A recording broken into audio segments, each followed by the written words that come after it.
जब इस धरती पर रहने वाले दो दुश्मनों की मुलाकात मृत्यु के बाद होती है तब क्या होता है। पिछली 2-3 कड़ियों से हम इसी चीज़ पर चर्चा कर रहे हैं और इसी चीज़ को आगे बढ़ाते हुए जैसा कि हमें पता है कि कार्ल और रे ये पिता पुत्र की आत्मा है जो कि मृत्यु के बाद आत्मालोक में मिली है, जिनके रिश्ते बिल्कुल भी अच्छे नहीं हैं। इनके रिश्ते इतने बुरे हैं जैसे दो दुश्मन हों।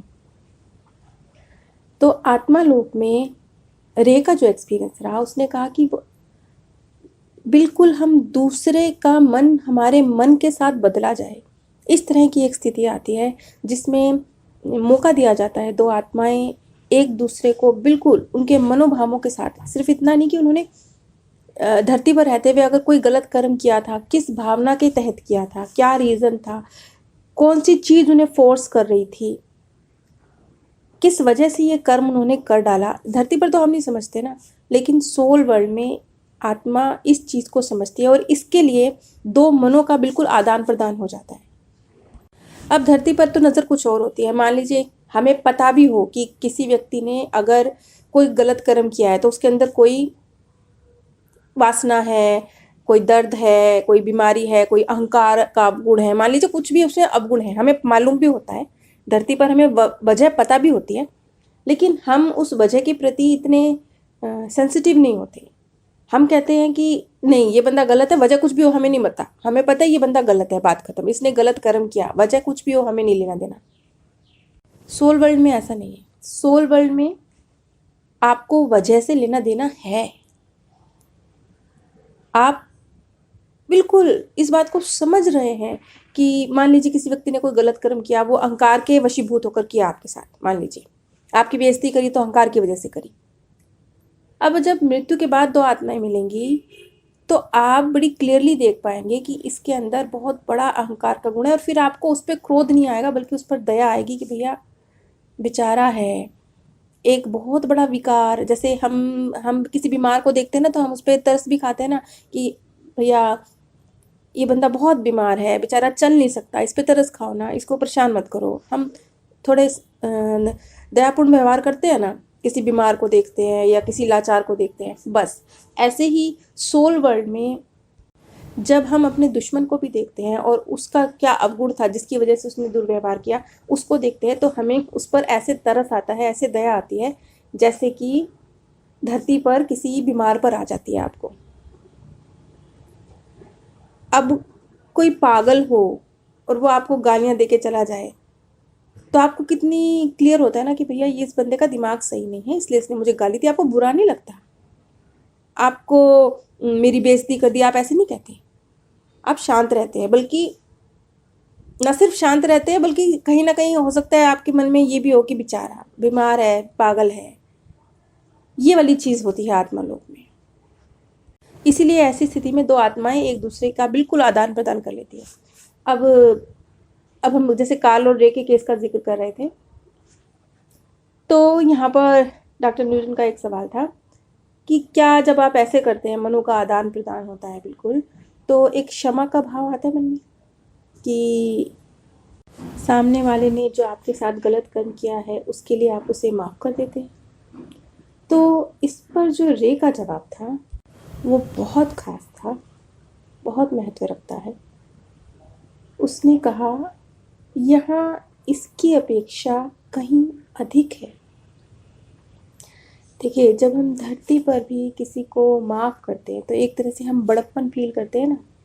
सामाजिक रूप से अगर आप ताकतवर हैं और फिर भी आपने किसी को माफ़ कर दिया है तो आपको समाज से जो वाहवाही मिलती है, आप बड़प्पन फील करते हैं। और आत्मिक तौर पर भी अगर आप में पावर है लेकिन फिर भी आप किसी को क्षमा कर रहे हैं तो आंतरिक तौर पर भी आप बड़प्पन फील करते हैं। वैसे क्षमाशीलता बहुत बड़ा गुण है, लेकिन आत्मा लोक में क्षमा से भी कहीं ज़्यादा है, क्योंकि क्षमा फील करके भी आप कभी कभी अपने आप को सुपीरियर फील कर रहे होते हैं। वहाँ पर क्षमा करके ये भाव नहीं है, क्षमा की फीलिंग पैदा हो रही है लेकिन ये वाला भाव नहीं है, बड़प्पन वाला। आगे रे का जवाब था, ये दो मनों की जिसका वर्णन ना किया जा सके ऐसी विलीनता है। दो मन एक दूसरे में ऐसे समा गए हैं जिसको एक्सप्लेन नहीं किया जा सकता। हम दोनों ही उन हालातों का अनुभव कर सकते हैं जिसमें वो कर्म किया गया। जिन परिस्थितियों की वजह से हम दोनों ने उस समय उस कर्म का चयन किया, उस चीज़ का चुनाव किया। अब चोर चोरी करता है तो हमारा सीधा एक रिएक्शन होता है, चोर को पकड़ो, इसने चोरी करी। हम पीछे की परिस्थिति नहीं देखते कि सचमुच वो लाचार था, सचमुच मजबूर था चोरी करने के लिए, या कोई और वजह है। हम पीछे की वजह नहीं देखते, लेकिन सोल वर्ल्ड में देखते हैं। एक बार जब मनों का आदान प्रदान हो जाता है, उसके बाद क्षमा की ज़रूरत नहीं रह जाती। आप अपने आप को माफ़ कर देते हैं। देखिए स्थिति कितनी उलट है ना। गलत कर्म सामने वाला करता है, लेकिन आपका धरती पर रहते हुए जो रिएक्ट किया आपने उसके कर्म के प्रति, उसके लिए भी आप खुद को माफ़ कर देते हैं। और फिर हम एक दूसरे को स्वस्थ कर देते हैं। देखिए क्षमा भी बहुत बड़ी चीज़ है ना, लेकिन क्षमा का भी यह है कि आप किसी को क्षमा करें, उससे पहले आप खुद को क्षमा करें। तो ये दोनों स्थितियाँ होती हैं, आप खुद को भी क्षमा करते हैं, सामने वाले को भी क्षमा करते हैं। और बड़ा क्लियर होता है, क्षमा से कहीं ज़्यादा होता है। क्षमा के साथ वो नहीं होता कि मैंने कुछ किया, इस तरह का फील नहीं होता। इस तरीके से दोनों आत्माएं एक दूसरे को स्वस्थ कर देती हैं, एक दूसरे को हील कर देती हैं, और फिर आपसी समझ पूरी हो जाती है। अच्छा, बात यहीं ख़त्म नहीं होती। आगे रे कहता है कि हम दूसरी ज़िंदगी में फिर से कोशिश करेंगे कि जब तक हम इस चीज़ में पूरी तरह से ठीक नहीं हो जाते। कोई कमी रह गई है ना धरती पर कोई लेसन सीखने में, तो आत्मा तैयार है, मैं फिर से दोहराऊंगी इस लेसन को जब तक मैं इसमें पूरी तरह से पारंगत नहीं हो जाती।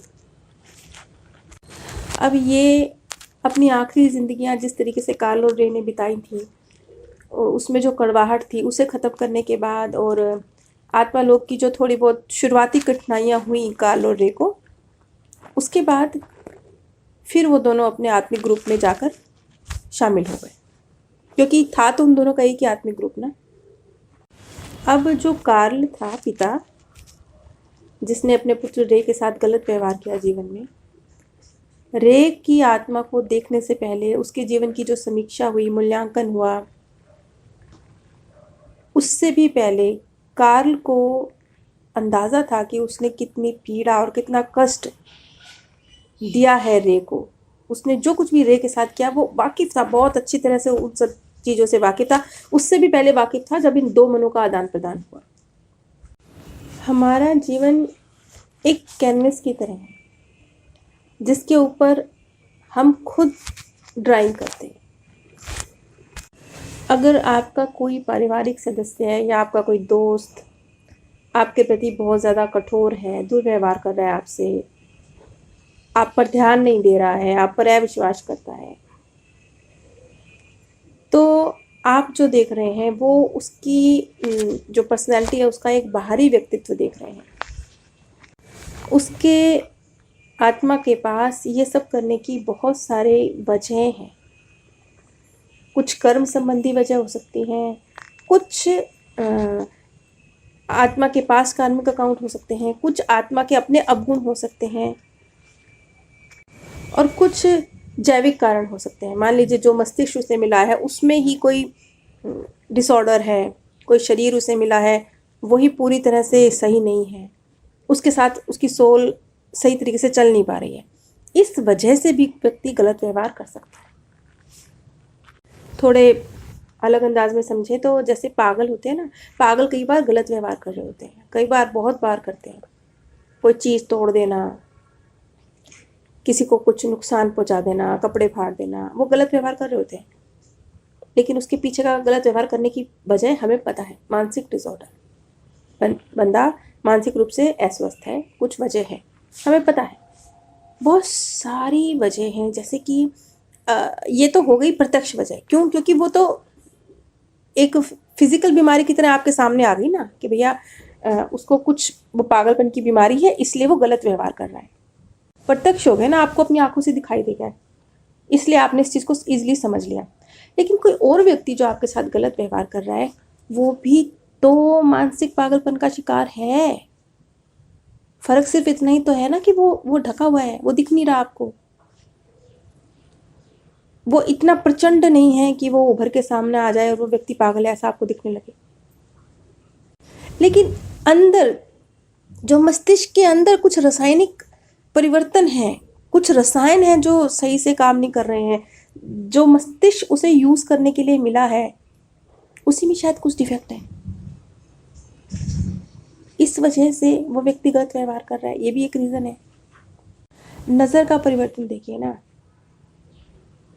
अब मस्तिष्क यूज़ करने के लिए मिला है। मान लीजिए किसी को खाना बनाने के लिए चावल दिए गए हैं, एक को 200 रुपये किलो वाले चावल दिए गए हैं, एक को 50 रुपये किलो वाले चावल दिए गए हैं। जब चावल बन के आपके सामने आएंगे तो आपको पता है कि भैया चाहे दोनों ने एक समान मेहनत करी है बनाने में, लेकिन चावल की क्वालिटी में ही फ़र्क है, तो रिज़ल्ट तो फ़र्क आएगा ही ना।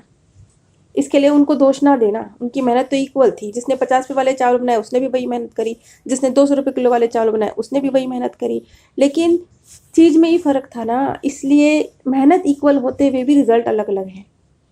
बिल्कुल इसी तरह से कुछ लोग जो आपके साथ गलत व्यवहार कर रहे हैं, उनको मस्तिष्क ही गलत मिला है। उनके मस्तिष्क, ये हार्डवेयर जो मस्तिष्क नाम का मिला है ना, इसमें डिफेक्ट है कुछ, इसमें कुछ रासायनिक गड़बड़ियां हैं जिनके साथ उनकी सोल डील नहीं कर पा रही है।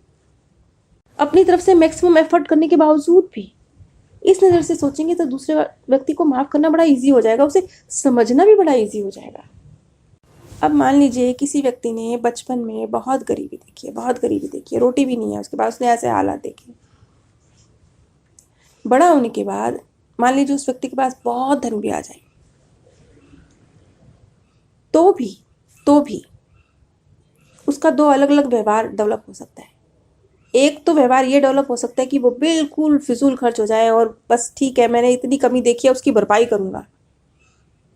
और एक ये स्टेज हो सकती है कि वो बिल्कुल ही अपने अंदर सिमट जाए, एक एक पैसे को दबोचने लगे, अथाह पैसा होते हुए भी एक एक पैसे को दबोचने लगे। क्यों? क्योंकि उसने बचपन में बहुत गरीबी देखी है, इतना कि रोटी भी नहीं थी।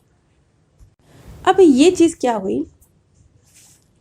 ये है आत्मा ने परिस्थितियों में अलग अलग तरीके से रिएक्ट किया, लेकिन उसके ऐसे रिएक्शन के पीछे कुछ उसके आत्मिक गुण थे और कुछ जो उसको मस्तिष्क मिला था, वो जिस तरीके से काम कर रहा था वो भी शामिल था। यहाँ पर डॉक्टर न्यूटन एक बहुत ख़ास बात कहते हैं। वो कहते हैं कि अगर आप किसी बहुत चिड़चिड़े पेरेंट्स के साथ कभी रहे हैं, उनके साथ कभी आपके लड़ाई झगड़े हुए हैं, जैसे काल और रे का रिश्ता आपस में, तब ना खुद से सवाल करें कि ये व्यक्ति मेरे इतने निकट था, मैंने इससे क्या सीखा, इसने मुझे क्या बुद्धि दी। उसने ज़रूर आपको कोई ऐसी बुद्धि दी होगी, कोई ऐसी चीज़ सिखाई होगी जो उसके अलावा कोई और आपको सिखा नहीं सकता था, जो इन परिस्थितियों के अलावा कोई और परिस्थिति आपको सिखा नहीं सकती थी। कार्ल और रे का केस यहीं ख़त्म होता है। अगली कड़ी में हम कोई नया केस लेकर आएंगे। नीचे डिस्क्रिप्शन बॉक्स में मैंने अपने second channel path of happiness और इस वीडियो से पिछली वीडियो का लिंक भी शेयर किया हुआ है। अगर आप इसी तरह की मृत्यु के बाद की दुनिया के संबंध में जानकारी चाहते हैं जो कि सत्य घटनाओं पर, तर्कों पर आधारित है, तो कृपया मेरे second channel path of happiness पर ज़रूर विजिट कीजिए। आप सभी पर परमात्म सौंदर्य, प्रेम और आनंद सदैव बरसता रहे। आप सभी दिव्य परम धाम में स्थान प्राप्त करें। जब इस धरती